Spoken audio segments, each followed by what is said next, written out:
Hi, my name is Grace Hornberger, and for my project, I decided to research Leonardo da Vinci. I believe he created some of the best known and loved pieces of art in the history of the world. His ability to use depth and elements in a brilliant way in order to bring his art to life was breathtaking to me. Da Vinci's art was created during the Renaissance period, a time where a huge value system was put on art, selling it for economic gain, religion, science, and lots of other things. It was truly a cultural movement that changed the course of art, and Leonardo took full advantage of this. Leonardo was a very unique artist. For example, the Mona Lisa was the first of its kind because of the key element, her smile. Her smile is very particular. It is somewhat of a smirk, which was never seen in art. Leonardo was an artist who created things that have never been seen in art, so that holds a lot of value.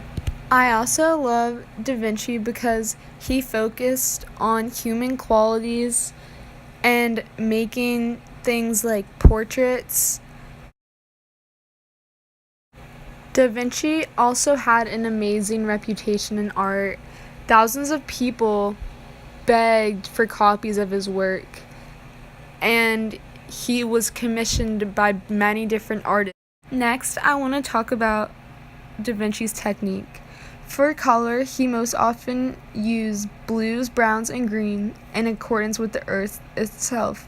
He also incorporated neutral grays, typically for underpainting. Da Vinci put a huge emphasis on details.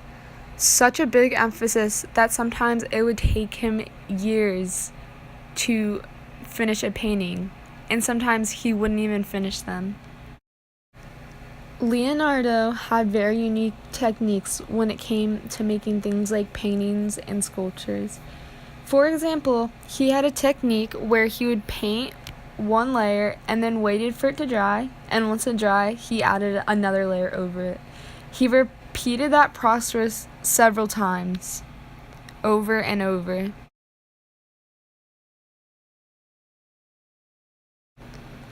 When creating art, Da Vinci focused mostly on the medium of oil, along with wood, tempera, and a couple other mediums. Also, Leonardo experimented with an oil-based medium when creating the Last Supper, because painting in true fresco makes areas of color appear quite distinct. Unfortunately, his experiment was unsuccessful. The paint did not adhere to the wall. An example of when Da Vinci used wood as a medium was when he created the head of the woman, which is a very popular piece of art. I believe Da Vinci's most influential art is the Mona Lisa and the Last Supper. The motivation of creating the Mona Lisa is still unknown. People do not know if the woman painted is his mother, or friend, or sister, or even a self-portrait of himself.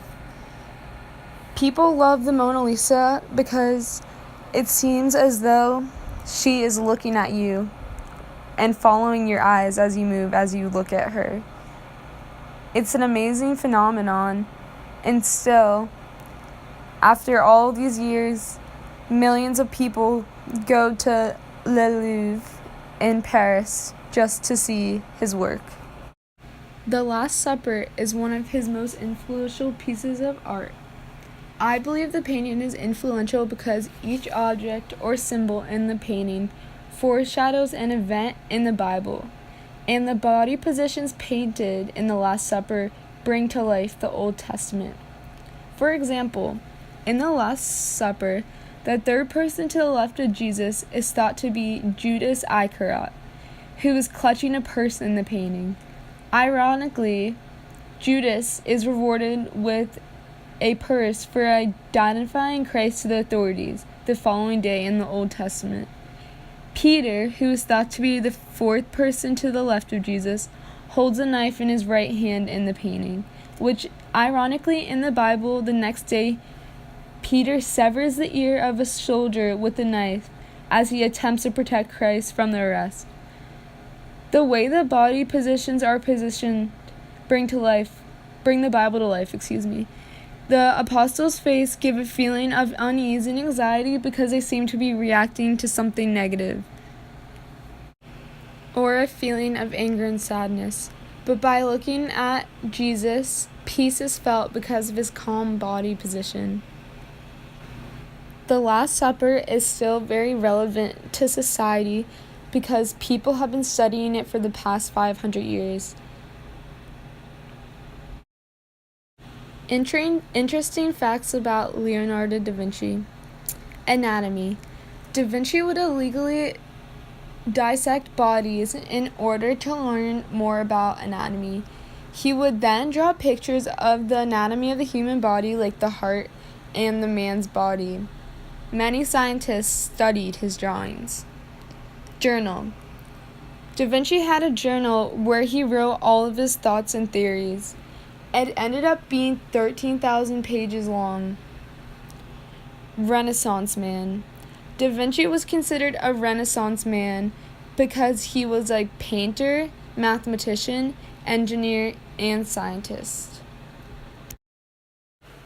The life of Leonardo da Vinci before the fame was not an easy one. He was born in Ancino, Tuscany, which is now in Italy, and it was close to the city of Florence, which provided him with a lot of opportunities in art. Leonardo da Vinci's father was an attorney, and his mother was never married to his father. Leonardo was an only child that they had together, and with other partners, they had a total of 17 other children, which is very interesting. Da Vinci received no formal education beyond basic reading, writing, and math. He grew up in nature and began to use his keen skill of observation to learn about the world around him. I have a lot of respect for Da Vinci because of the turmoil he faced and the adversity, but he overcame both of those things. So he suffered a stroke. He was accused of being homosexual, which the charges were dismissed, but it was very humiliating and inhumane the way that they held those trials back in the day.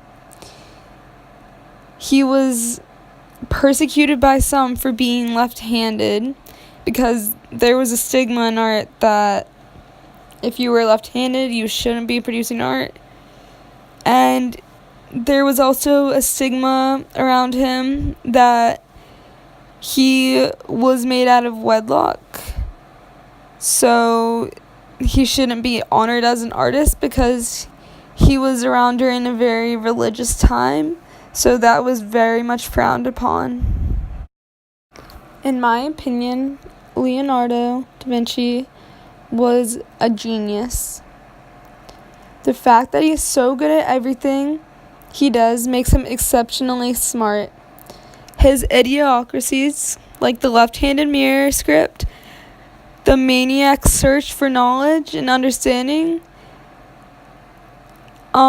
his originality, his breakthroughs, his almost futuristic thinking is what really set him apart.